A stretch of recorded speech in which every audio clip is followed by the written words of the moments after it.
अस्सलामुअलैकुम viewers, hope you all are well. तो last video में हमने ब्रांचेस ऑफ केमिस्ट्री को कंप्लीट किया था। आज हम अपना न्यू टॉपिक स्टार्ट करने वाले हैं, मैटर एंड इट्स क्लासिफिकेशन। तो सबसे पहले हम लर्निंग आउटकम्स चेक करते हैं। आज हम स्टडी करेंगे मैटर के बारे में, सब्सटेंस के बारे में और मिक्सचर के बारे में। तो सबसे पहले है मैटर। इसकी डेफिनेशन देखते हैं। Anything that has mass and occupies space is called matter. हर वो चीज़ जो वज़न रखती हो और जगह घेरती हो वो क्या कहलाती है? मैटर।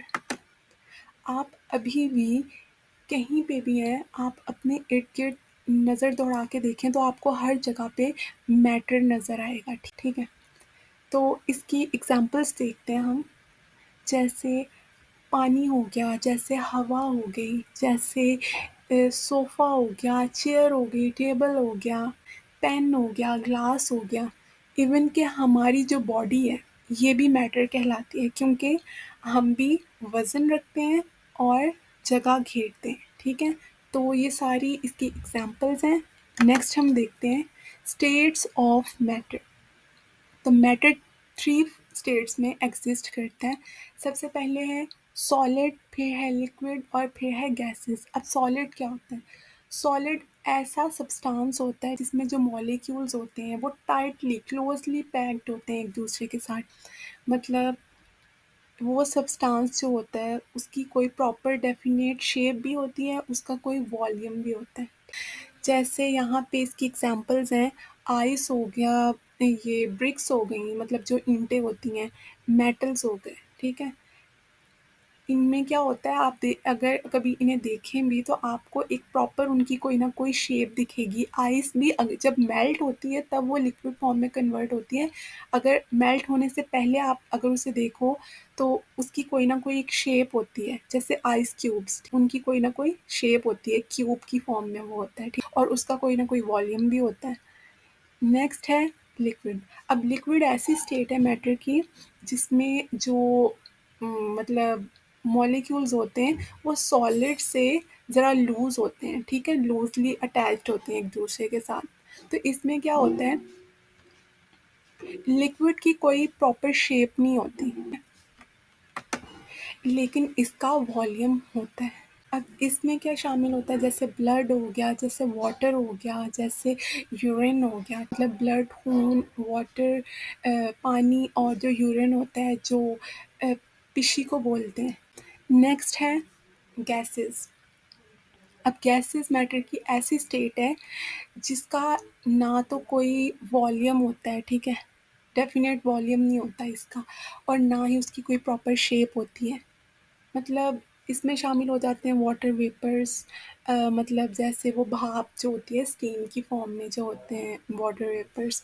उसके अलावा कार्बन डाइऑक्साइड होती है, हाइड्रोजन। इनफैक्ट जो भी कोई भी गैस हो वो इस फॉर्म में एग्जिस्ट करती है, ठीक है? नेक्स्ट देखते हैं हम क्लासिफिकेशन ऑफ मैटर। अच्छा, मैटर को नेक्स्ट स्प्लिट किया जाता है दो चीज़ों में। पहला है सब्सटेंस और फिर है मिक्सचर, ठीक है? अब आगे देखते हैं हम सब्सटेंस को। सब्सटेंस क्या होता है? A piece of matter in pure form is called substance. For example pure water, hydrogen gas.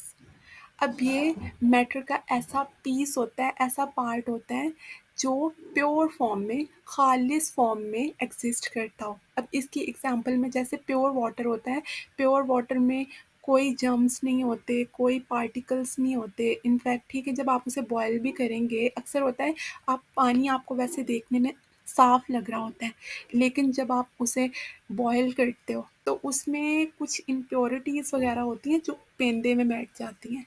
तो प्योर वाटर में इस तरह की कोई चीज़ एग्जिस्ट नहीं करती। इसी तरह हाइड्रोजन गैस, ठीक है? हाइड्रोजन गैस में भी क्या होता है, एक तरह की प्योरिटी होती है। नेक्स्ट है मिक्सचर। अब देखते हैं मिक्सचर की डेफिनेशन।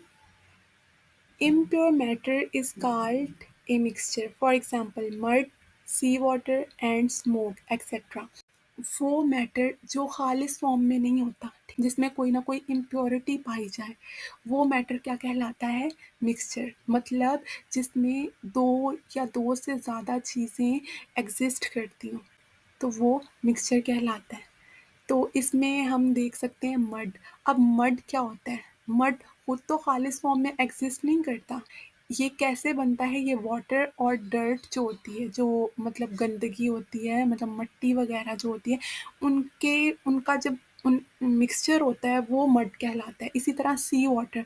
अब सी वाटर जो होता है वो एक प्योर वाटर नहीं होता, साल्टी वाटर होता है। मतलब साल्ट और वाटर का जो मिक्सचर होता है, और भी बहुत सारी इसमें इम्प्योरिटीज़ होती हैं वाटर में, तो वो सी वाटर की कैटेगरी में फॉल करती हैं। नेक्स्ट है स्मोक। अब स्मोक क्या चीज़ होती है? ये फॉग मतलब जो धुंध होती है वो, और स्मोक मतलब SMOKE, स्मोक मतलब धुआं जो होता है, उन दोनों का जो मिक्सचर होता है वो स्मोक कहलाता है। ठीक है। अक्सर लोग स्मोक और फॉग को शायद सेम समझते हैं, लेकिन ऐसा नहीं होता। जो स्मोक होती है वो आपको धुंध की फॉर्म में तो दिख रही होती है, लेकिन वो असल में एयर पोल्यूशन होती है, जबकि फॉग में ऐसा नहीं होता, वो खाली धुंध होती है। तो ये इन दोनों में डिफरेंस होता है। जब धुआं और धुंध जो होते हैं वो जब कंबाइन हो जाते हैं तो एक डर्टी इन्वायरमेंट प्रोड्यूस होता है, तो वो क्या कहलाता है? वो स्मोक कहलाता है। ठीक है। आगे सब्सटेंस की भी दो फॉर्म्स हैं। एलिमेंट्स की फॉर्म में भी एग्जिस्ट करता है, और कंपाउंड्स की फॉर्म में भी। ऐसे ही जो मिक्सचर है वो होमोजीनियस भी हो सकता है और हेट्रोजीनियस भी हो सकता है। अच्छा, एलिमेंट्स क्या होते हैं? एलिमेंट्स ऐसे सब्सटेंसेस होते हैं जिनको हम फर्दर मज़ीद छोटे पीसेस में उन्हें तोड़ नहीं सकते। नेक्स्ट है कंपाउंड्स। अब कंपाउंड्स क्या होते हैं? कंपाउंड्स ऐसे सब्सटेंसेस होते हैं जो दो या दो से ज़्यादा जो एलिमेंट्स होते हैं उनके मिलने से बनते हैं। ठीक है। जैसे एलिमेंट्स की एग्जांपल में मैं आपको दे देती हूँ। जैसे हो गया क्लोरीन, हो गया हाइड्रोजन, हो गया ठीक है, नाइट्रोजन हो गया, कार्बन हो गया। ये तो हो गए एलिमेंट्स। और जो कंपाउंड्स हैं वो कैसे हो सकते हैं? जैसे अल्कोहल हो गया। मतलब अल्कोहल अब क्या होता है? दो एलिमेंट्स का मिक्सचर होता है, ऑक्सीजन का और हाइड्रोजन का। इसी तरह वाटर। अब वाटर में एलिमेंट्स यूज़ होते हैं, दो हाइड्रोजन के एलिमेंट्स होते हैं, दो हाइड्रोजन के एटम्स होते हैं और एक ऑक्सीजन का। तो इस तरह ये एलिमेंट्स का कम्बिनेशन होता है। नेक्स्ट है मिक्सचर। अब होमोजीनियस मिक्सचर, ऐसे मिक्सचर को कहा जाता है। होमो का मतलब होता है सेम, और हेट्रो का मतलब होता है मतलब डिफरेंट। डिफरेंट कह सकते हो आप। तो होमोजीनियस मिक्सचर ऐसा मिक्सचर होता है कि फ़र्ज़ करें कि आपने दो चीज़ों को एक मिक्स किया एक दूसरे में, तो उनके मिक्स होने के बाद जो उनकी कंपोजिशन होगी, जो उनकी ज़ाहरी शक्ल सूरत होगी, वो क्या होगी? वो आपको एक जैसी दिखेगी। जैसे आप वाटर और साल्ट की अगर एग्ज़ाम्पल ले लो, तो जब नमक को पानी में डाल के आप हल करते हो, तो उसकी पूरी कंपोजिशन आपको सेम दिखती है। इसी तरह जो हेट्रोजीनियस मिक्सचर होता है, इसमें क्या होता है कि जब आप दो डिफरेंट चीज़ों को ऐड करते हो एक दूसरे में, तो उनकी कंपोजिशन आपको सेम नहीं दिखेगी, वो एक दूसरे में हल हुए नहीं आपको दिखेंगे। जैसे आप ऑयल और वाटर की एग्जांपल ले लो। इसमें क्या होता है कि आपको ऑयल भी दिखेगा और आपको वाटर भी दिखेगा, मतलब वो एक दूसरे में हल नहीं हो सकते। ठीक है। आज के लिए बस इतना ही। नेक्स्ट हम अगली वीडियो में मिलेंगे। ख्याल रखिएगा अपना। अल्लाह हाफ़िज़।